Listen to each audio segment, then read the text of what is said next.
So the round of presentations for Switch 2 have been shown and have been out for over a week now. Just focus on the products shown, it was an excellent event. We got open world Mario Kart, a new entry for Donkey Kong, enhanced versions of the two Zelda games, something I've personally been looking forward to since Switch 2 rumors started, as well as some big third-party surprises like Elden Ring, Final Fantasy Remake, Street Fighter 6, and a brand new exclusive title by From Software in Dusk Blood. Even the live chat trolls got some love with the upcoming release of Deltarune and Silk Song. I thought the follow-up presentations were great in showing actual gameplay with people playing the game. It was a great way to focus on games and being a gamer. Just looking at the games presented, it was a 10 out of 10 event for me. They did what they needed to do in terms of presenting their products. Unfortunately, there is one big problem which takes away all the goodwill they would have gotten from an excellent gaming presentation. The price is wrong. I and many others were okay with the Switch 2 coming in at $450. $50 more was a bit of a sting, but it was alright seeing the tech put into the product. The deal breaker that sent many Nintendo faithful, including myself, into a frenzy was the price of games. Nintendo would beat Take-Two Interactive to the punch and be the first to introduce this generation's big-ticket game. Mario Kart World coming in at $80 American. This would be bad enough, but this isn't where the downward spiral of an otherwise spectacular Direct would end. My anticipation of playing Tears of the Kingdom on higher and more stable frame rate and higher resolution was dashed to bits by the proclamation of Switch 2 editions, which would cost $80 or an extra fee if you already own the game. I have Nintendo Switch Online, so it would be free for me, but it's the principle of the thing, especially when they have a list of games they plan on enhancing for free. Why try to squeeze people for something they essentially already paid for when they purchase your new system? Then there's a tech demo game to show you all the functions of the system. Instead of making this a pack-in game or a free download on the eShop, they're going to charge you for this game. It was an excellent showcase of games, erased by their pricing model. Nintendo just fumbled the ball at the goal line. They missed a wide open layup. They literally had the game world by the throat. All they had to do was stick the landing, but instead,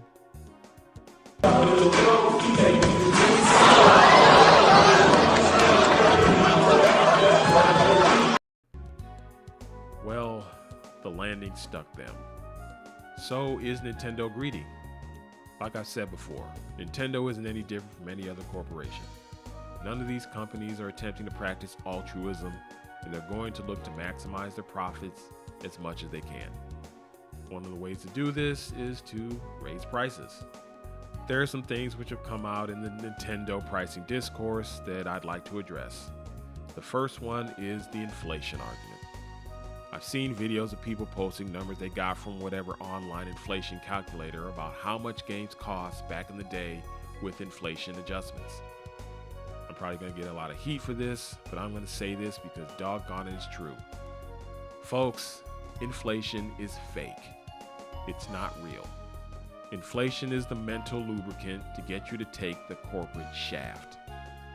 I'm going to date myself, but I remember going on road trips with my dad as a kid and going past gas stations with gas as low as 80 cents a gallon or 105 on the high end, usually coming from Shell gas stations. This was pretty much the cost of gas up until I got to the age to drive myself when we had the alleged oil crisis. We were told if they didn't start charging $2 plus for gasoline, they would run out of gas at the end of the decade. This was around the year 2000, around the time I graduated high school, where I suddenly started seeing prices of $2 and $2.50 at the high end.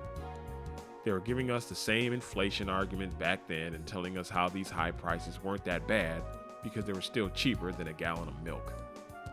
No one has to buy 10 to 20 gallons of milk every time they go to the store, but I digress. We then saw the following year ExxonMobil and Shell having record profits. Funny how there was supposed to be this necessity to raise these prices due to supply issues, yet their profit margins went up more than any time in history.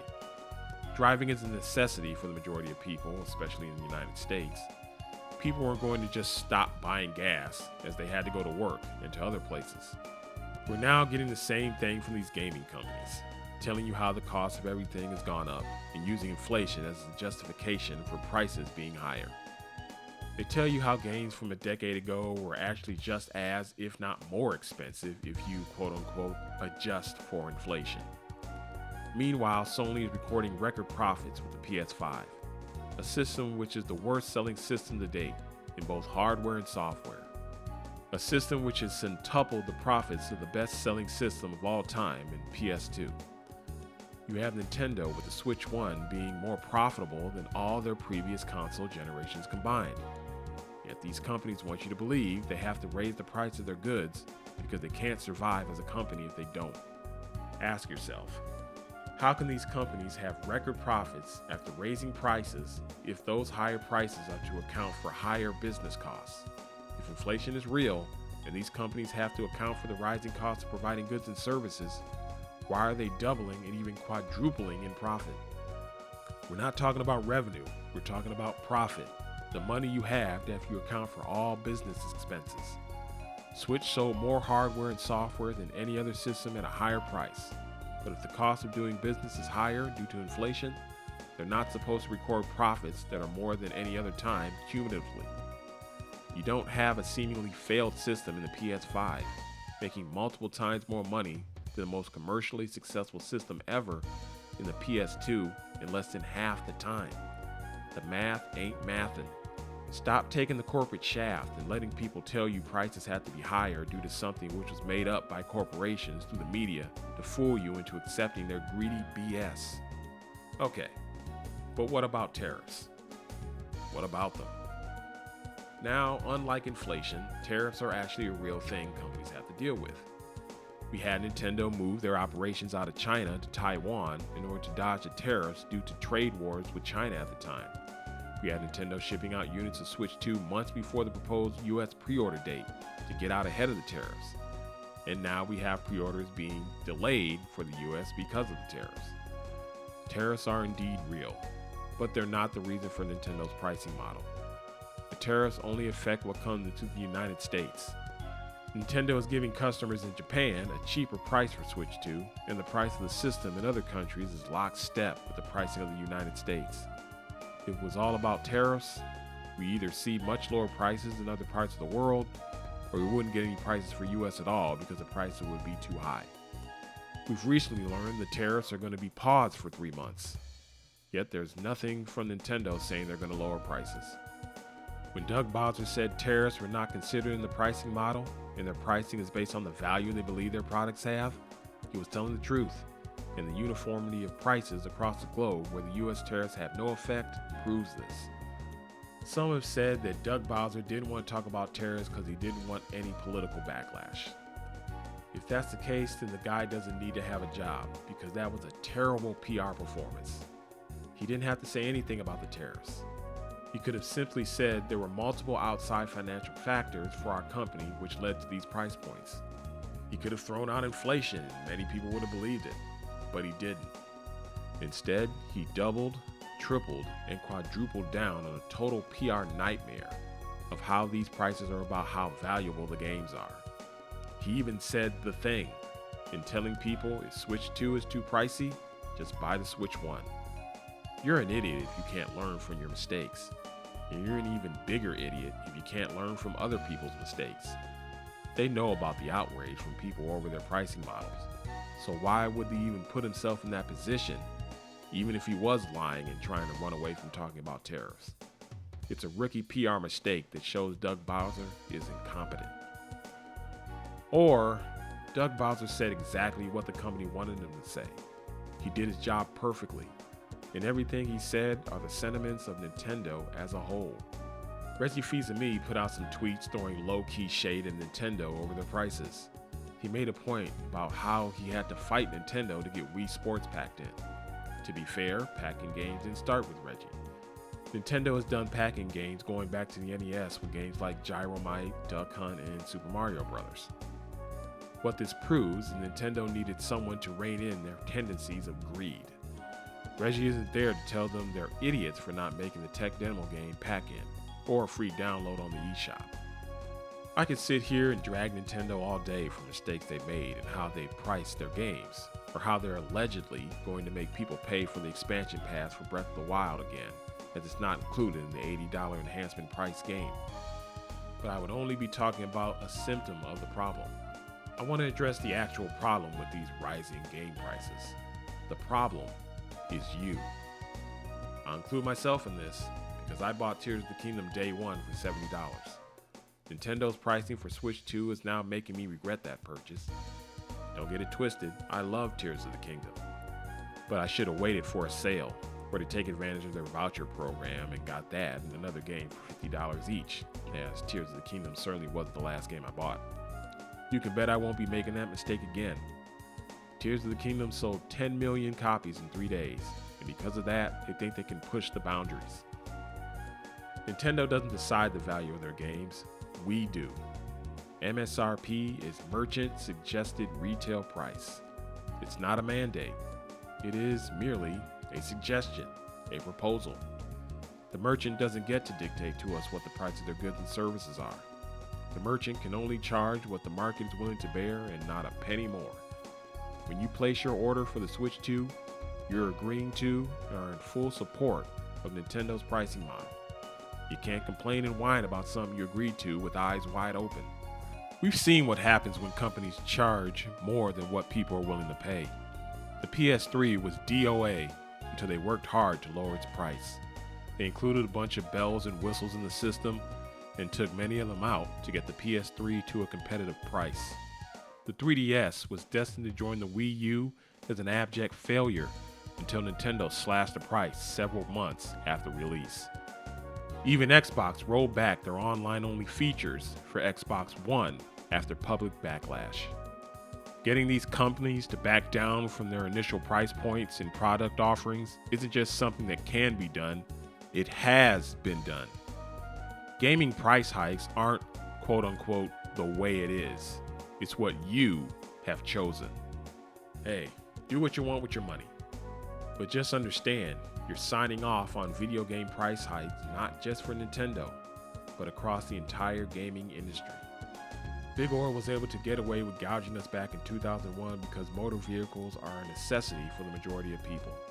Video games are not. You don't need video games to live, and you definitely don't need the latest video games to live.